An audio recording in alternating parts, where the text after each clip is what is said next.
Welcome to Tej education. Madhya Pradesh police परीक्षा के लिए आज इस वीडियो में हम टॉप एमपी जीके के प्रश्न देखेंगे और एमपी जीके के लगभग 20 प्रश्न आपको परीक्षा में मिलते हैं, इसलिए अब आप एमपी जीके पर विशेष फोकस कीजिएगा। सबसे पहले मैं आपको बता दूं, हमारे लाइव क्लासेस का समय कुछ इस प्रकार है। हर क्लास का पीडीएफ प्राप्त करने के लिए आप हमारा व्हाट्सएप ग्रुप जरूर ज्वाइन कर लें और आपको फ्री मॉक टेस्ट भी हम उपलब्ध करा रहे हैं। व्हाट्सएप पर आपको हर चीज़ की लिंक उपलब्ध करा दी जाएगी। आइए शुरू करते हैं। सबसे पहला प्रश्न है आज का कि मध्य प्रदेश पर्यटन विकास निगम का गठन कब किया गया था। मित्रों, हम कुल 30 प्रश्न इस वीडियो में डिस्कस करेंगे, सभी प्रश्न व्याख्या सहित आपको बताएंगे। तो हमेशा याद रखिएगा कि मध्य प्रदेश पर्यटन विकास निगम का गठन किया गया था वर्ष 1978 में। कब किया गया? वर्ष 1978 में मध्य प्रदेश पर्यटन विकास निगम का गठन पर्यटन स्थलों के विकास करने के दृष्टि से किया गया था। अगला प्रश्न है कि भीमबेटका की गुफाएं कौन से जिले में स्थित हैं। वेरी वेरी इंपॉर्टेंट प्रश्न है। इस प्रश्न को आप 5 स्टार लगाइएगा। ओके, 5 स्टार लगाइएगा इस प्रश्न को। तो हमेशा याद रखिएगा कि भीमबेटका की गुफाएं स्थित हैं रायसेन जिले में। कहाँ पर भाई? रायसेन जिले में स्थित हैं। और यह गुफाएं, इन गुफाओं का संबंध, भीमबेटका की गुफाओं का संबंध पाषाण कालीन संस्कृति से है। ये प्रश्न भी पूछ लेता है कि भीमबेटका की गुफाओं का संबंध कब से है, तो पाषाण कालीन संस्कृति से है। ओके, आगे बढ़ते हैं। अगला प्रश्न है कि भर्तहरि की गुफाएं मध्य प्रदेश में कहाँ पर स्थित हैं। अभी हमने देखा भीमबेटका की गुफाएं कहाँ पर हैं भाई? भीमबेटका थी रायसेन में। बार बार बोलूंगा मैं ताकि आपका रिवीजन अच्छे से हो, चीज़ें ज़्यादा समय तक याद रहें। भीमबेटका रायसेन में और भर्तहरि की गुफाएं हैं भैया जी कहाँ? उज्जैन में। ओके, देखिए कैसे याद रखें। भर्तहरि, हरि माने भगवान, ओके, और हरि माने भगवान और भ अर्थात भोले से जोड़ेंगे आप। ओके, भोले से। तो हरि भगवान का मंदिर कहाँ पर है? उज्जैन में है। तो भर्तहरि की गुफाएं कहाँ रहेंगी? उज्जैन में रहेंगी। अगला प्रश्न है कि मध्य प्रदेश की किस गुफा को अजंता की गुफाओं के समकालीन माना जाता है। 5 स्टार लगाइएगा इस प्रश्न को। अब तक जितने 3 प्रश्न बताए हैं ना, प्रश्न क्रमांक 2, 3, 4, 5 स्टार लगाइएगा तीनों प्रश्नों को। तो हमें से याद रखें कि अजंता की गुफाओं के समकालीन माना जाता है बाघ की गुफाओं को। ओके, विकल्प सी इसका सही जवाब है। ओके, अब प्रश्न बनता है कि अजंता की गुफाएं कहाँ पर हैं। तो हमें से याद रखें अजंता की गुफाएं भाई महाराष्ट्र में है। कहाँ पर? महाराष्ट्र में है अजंता की गुफाएं। और इन अजंता की गुफाओं को समकालीन किसे माना जाता है? मध्य प्रदेश के धार जिले में जो बाघ की गुफाएं, ये प्रश्न भी पूछ लेता है कि बाघ की गुफाएं कहाँ पर हैं। तो भाई बाघ की गुफाएं कहाँ है? धार में है। और अजंता की गुफा कहाँ है? महाराष्ट्र में है। प्रश्न है कि मध्य प्रदेश की यह गुफाएं बौद्ध चित्र के प्राण कही जाती हैं, बताइएगा। तो हमेशा याद रखें बौद्ध चित्र के प्राण कही जाने वाली जो गुफाएं हैं उनका नाम है बाघ की गुफाएं। अभी मैंने बताया बाघ की गुफाएं कहाँ पर हैं? धार जिले में हैं। ओके, तो हमेशा याद रखिएगा रंगीन चित्रकारी इन गुफाओं में आपको देखने को मिलेगी। कौन सी गुफाओं में? बाघ की गुफाओं में। कैसी? रंगीन चित्रकारी देखने को मिलेगी, रंगीन। ओके, इसी कारण इन बाघ की गुफाओं को रंग महल भी कहते हैं। क्या? रंग महल भी कहते हैं। तो प्रश्न पूछ ले रंग महल कहाँ है? तो रंग महल भाई बाघ की गुफाओं को कहते हैं। और बाघ की गुफाएं कहाँ हैं? धार जिले में है। अगला प्रश्न है कि मध्य प्रदेश में पांडव गुफाएं कहाँ पर स्थित हैं। बहुत ही अच्छा प्रश्न है। तो हमेशा याद रखिएगा मध्य प्रदेश में पांडव गुफाएं, देखिए पांडवों की गुफाएं हैं तो ये पचमढ़ी में रहेंगी। पांडव पचमढ़ी। ओके, पांडव कहाँ? पचमढ़ी। पांडव गुफाएं पचमढ़ी में है। और पचमढ़ी क्या है? एकमात्र क्या है? एकमात्र हिल स्टेशन है भाई, एकमात्र हिल स्टेशन है। इतना रिवीजन करा देंगे कि चीज़ें कभी आपसे गलत नहीं होंगी परीक्षा में। अगला प्रश्न है कि मध्य प्रदेश की कौन सी गुफाओं का संबंध जैन धर्म से है। अभी हमने देखा था मध्य प्रदेश की धार जिले में बाघ की गुफाओं का संबंध किससे था भाई? बौद्धों से। ओके, बौद्ध चित्र के प्राण कही जाती हैं बाघ की गुफाओं का संबंध बौद्धों से। और जैन धर्म का संबंध किससे है? जैन धर्म से संबंधित गुफाएं हैं भाई उदयगिरी की गुफाएं। हमेशा याद रखिए, दोनों में कन्फ्यूजन ना हो। उदयगिरी की गुफाएं जैन धर्म से संबंध रखती हैं और बाघ की गुफाएं बौद्ध धर्म से संबंध रखती हैं। अगला प्रश्न है, उदयगिरी की किस गुफा में वराह अवतार का चित्रण किया गया है? अभी हमने देखा उदयगिरी की गुफाओं का संबंध जैन धर्म से है और वराह अवतार का चित्रण उदयगिरी गुफाओं के गुफा नंबर 5 में देखने को मिलता है। अगला प्रश्न है, किलों का रत्न कौन से दुर्ग को कहा जाता है?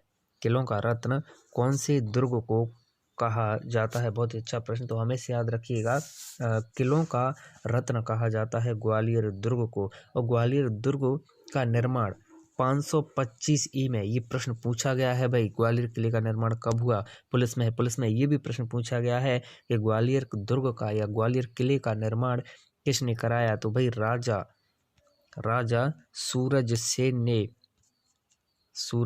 ने ग्वालियर के किले का निर्माण कराया था। ये प्रश्न पूछा जा चुका है। ओके, अगला प्रश्न है, मध्य प्रदेश के खजुराहो के मंदिर को बनाने वाले कौन से परिवार के राजा थे? तो मध्य प्रदेश के खजुराहो मंदिर, कौन सा भाई? खजुराहो मंदिर को बनाने वाले राजा कौन से थे? चंदेल। ओके, चंदेल राजाओं ने 950 से 1050 ईस्वी में इनका क्या है, निर्माण कराया था। आगे बढ़ते हैं अगले प्रश्न की ओर। मैं आपसे एक प्रश्न जरूर करूंगा कि खजुराहो के मंदिर कौन से जिले में स्थित है? अब आप जिला कमेंट करेंगे। अगला प्रश्न है कि भारत में सबसे बड़ा बौद्ध स्तूप कहाँ स्थित है? बहुत ही अच्छा प्रश्न है, तो हमें इसे याद रखें, भारत में सबसे बड़ा बौद्ध स्तूप स्थित है भाई सांची में। ओके, विकल्प 20 का सही जवाब है।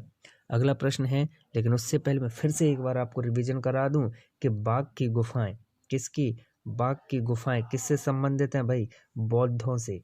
ओके, बौद्ध चित्र के प्राण कही जाती हैं बाघ की गुफाएं। और बौद्ध स्तूप कहाँ है? सांची में। अगला प्रश्न है, हिंडोला महल कहाँ पर? आसान सा प्रश्न है, कई बार पूछा जाता है, बेशरम प्रश्न है, लेकिन क्या है करें भाई, बताना पड़ेगा। सभी लोग इसका सही जवाब करके आते हैं। हिंडोला महल कहाँ पर है? मांडू में। ओके, इसके अलावा अगर बात की जाए हिंडोला महल के अलावा, तो रानी रूपमती महल कहाँ पर है भाई? और बाज बहादुर महल। ओके, और जहांगीर महल, कौन सा? जहांगीर महल और जहाज महल।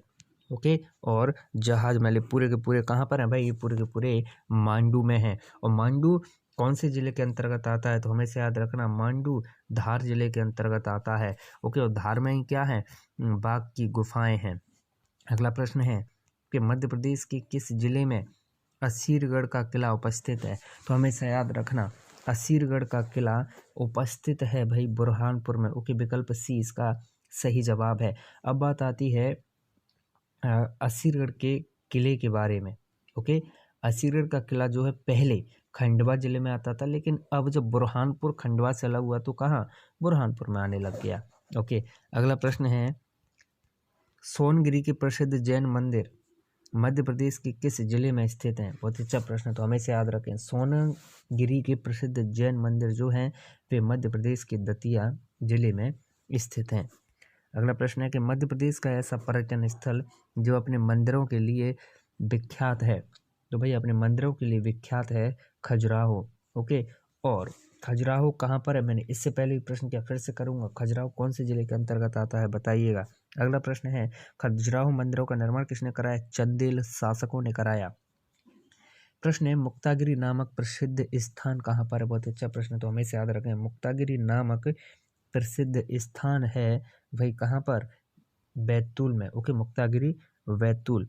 और सोनगिरी कहाँ पर है? मुक्तागिरी बैतूल में। और सोनागिरी कहाँ पर है भाई? सोनागिरी दतिया में है। ओके, सोनागिरी कहाँ है? दतिया में। और गोमटगिरी कहाँ पर है? गोमटगिरी है भाई कहाँ पर? इंदौर में। ओके, ये सभी के सभी जैन तीर्थ स्थल हैं। अगला प्रश्न है, महाकालेश्वर मंदिर कहाँ पर है? आसान सा प्रश्न, सभी को पता है, ज़्यादा समय नहीं लेंगे। तो महाकालेश्वर मंदिर है भाई उज्जैन में। अगला प्रश्न है, जंतर मंतर भी कहाँ पर है? उज्जैन में। और गोपाल मंदिर भी कहाँ पर है? उज्जैन में। ओके, गोपाल मंदिर, जंतर मंतर और महाकालेश्वर मंदिर कहाँ है? उज्जैन में। प्रश्न है कि मध्य प्रदेश में दक्षिण भारतीय पद्धति का मंदिर कौन सा है? तो मध्य प्रदेश में दक्षिण भारतीय पद्धति का मंदिर तेली का मंदिर है। ओके, विकल्प बी इसका सही जवाब है। आगे बढ़ते हैं, अगला प्रश्न है, लेकिन तेली का मंदिर कहाँ पर है भाई? ये ग्वालियर के किले में, ग्वालियर के दुर्ग में स्थित है। इसके अलावा ग्वालियर के किले में सास बहू का प्रसिद्ध मंदिर भी है। ओके, सास बहू का प्रसिद्ध मंदिर और तेली का मंदिर दोनों कहाँ है? ग्वालियर के किले में। अगला प्रश्न है, मध्य प्रदेश के किस किले का जौहर कुंड प्रसिद्ध है? तो जौहर कुंड चंदेरी के किले का प्रसिद्ध है। ओके, विकल्प सी इसका सही जवाब है। अगला प्रश्न है कि मध्य प्रदेश के पर्यटन स्थल का नाम बताएं जो अंतर्राष्ट्रीय विख्याति प्राप्त है और दैनिक वायु सेवा से भी जुड़ा हुआ है। तो मध्य प्रदेश का ऐसा पर्यटन स्थल जो अंतर्राष्ट्रीय ख्याति प्राप्त है और दैनिक वायु सेवा से भी जुड़ा हुआ है, उसका नाम है खजुराहो के। विकल्प सी इसका सही जवाब है। अगला प्रश्न है, इनमें से कौन सा कथन सही नहीं है? बहुत ही अच्छा प्रश्न, तो हमें इसे याद रखें कि ओंकारेश्वर नर्मदा पर स्थित है, बिल्कुल सही है। ओंकारेश्वर 12 ज्योतिर्लिंगों में से एक है, बिल्कुल सही है। लेकिन ओंकारेश्वर नर्मदा नदी पर बसा एक तीर्थ स्थल है, लेकिन रेलवे स्टेशन ये नहीं है। ओके, यहाँ पर देश के 12 ज्योतिर्लिंगों में से एक स्थित है, लेकिन नर्मदा और ताप्ती का कोई संगम स्थल यहाँ पर नहीं है। ओके, अतः विकल्प डी गलत, यहाँ पर नर्मदा ताप्ती नदी का संगम स्थल नहीं है। अगला प्रश्न है, निम्न में से कौन सा गुप्तकालीन मंदिर मध्य प्रदेश में है? तो गुप्तकालीन मंदिर जो कि मध्य प्रदेश में है उसका वो है कौन सा भाई? तिगवा का विष्णु मंदिर भी, भूबरा का शिव मंदिर भी और नचना कोठार का पार्वती मंदिर भी। ये सभी गुप्तकालीन मंदिर हैं जो कि मध्य प्रदेश में है। देखिए, अब बात आती है तिगवा का विष्णु मंदिर। तो तिगवा मंदिर है भाई जबलपुर में। स्क्रीनशॉट लीजिएगा और आप कॉपी पेन लेकर बैठे होंगे, इसे नोट कीजिएगा। तिगवा का विष्णु मंदिर है जबलपुर में और भूबरा का शिव मंदिर है सतना में। ओके, भूबरा का शिव मंदिर कहाँ है? सतना में। और नचना कोठार का पार्वती मंदिर है भाई पन्ना में। ओके, कहाँ पर? पन्ना में। और खोह मंदिर, एक और लिखिएगा, खोह मंदिर, खोह मंदिर, ये खोह मंदिर कहाँ पर है भाई? खोह मंदिर है सतना में। ओके, खोह मंदिर कहाँ पर है? सतना में। आगे बढ़ते हैं अगले प्रश्न की ओर। अगला प्रश्न है कि मध्य प्रदेश, चलिए इसे छोड़िएगा। प्रश्न है कि मध्य प्रदेश के किस दुर्ग में लक्ष्मी नारायण का मंदिर है? बहुत ही अच्छा प्रश्न है। तो लक्ष्मी नारायण का मंदिर है भाई बांधवगढ़ में। ओके, विकल्प ए इसका सही जवाब है। बांधवगढ़ के दुर्ग में लक्ष्मी नारायण का मंदिर है। ओके, और इस तालाब के किनारे ही बांधवगढ़ के किले में बना हुआ है। और यहीं पर इसी बांधवगढ़ के किले में ही शेष शाही तालाब भी है। कौन सा? शेष शाही तालाब और लक्ष्मी नारायण का मंदिर दोनों हो गए। ठीक है भैया, शेष शाही तालाब, लक्ष्मी नारायण माने विष्णु भगवान। भाई कहाँ बैठेंगे विष्णु भगवान? शेषनाग पर। तो शेष शाही तालाब भी कहाँ होगा? बांधवगढ़ के दुर्ग में। प्रश्न है, राजा नल और दमयंती की प्रणय गाथा से कौन सा किला जुड़ा हुआ है? तो हमेशा याद रखें, राजा नल और दमयंती की प्रणय कथाओं से जुड़ा हुआ किला है नरवर का किला। प्रश्न है कि निम्नलिखित में से किस दुर्ग का निर्माण अलाउद्दीन खिलजी ने कराया था? अलाउद्दीन खिलजी ने मंदसौर के दुर्ग का निर्माण कराया था। अगला प्रश्न है, खजुराहो के मंदिर कितने समूह में बटे हैं? तो हमें से याद रखें, खजुराहो के मंदिर 3 समूह में बटे हुए हैं। प्रश्न है कि भगवान बाहुबली की प्रतिमा कहाँ स्थित है? तो भाई भगवान बाहुबली की प्रतिमा स्थित है गोमट गिरी में। ओके, कहाँ पर है? गोमट गिरी में। अगला प्रश्न है कि प्रथम बार हिंदुओं ने कौन से स्थान पर भूगोल को समझा था? तो पहली बार हिंदुओं ने भूगोल को समझा था मंगलनाथ के मंदिर में। ओके, विकल्प डी इसका सही जवाब है। मित्रों, आप बने रहें तेज एजुकेशन के साथ इसी तरह के शानदार महत्वपूर्ण प्रश्न प्राप्त करने के लिए। और हमारे मध्य प्रदेश पुलिस के लिए लाइव क्लासेस का समय कुछ इस प्रकार है। करंट अफेयर सुबह 7 बजे, दोपहर 12 बजे जीके, रात 7 बजे एमपी जीके, रात 9 बजे साइंस। और व्हाट्सएप ग्रुप जरूर ज्वाइन कर लें। मॉक टेस्ट और सभी प्रकार के PDF के लिए।